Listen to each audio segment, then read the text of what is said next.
రాత్రి మీరు తిరిగి వచ్చి దేవుడు అంటండి. ఎంతమంది అంటండి? మీ కుటుంబంలో ఎన్నో అద్భుతాలు జరిగాయి, ఏర్పాటు చేశారు. అందరూ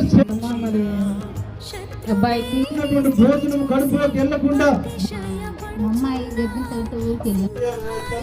జ్ఞాపకం చేసుకోండి.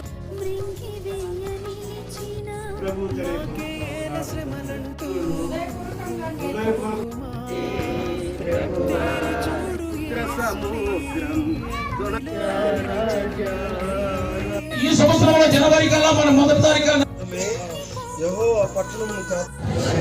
ఆయన మాట ప్రకారంగా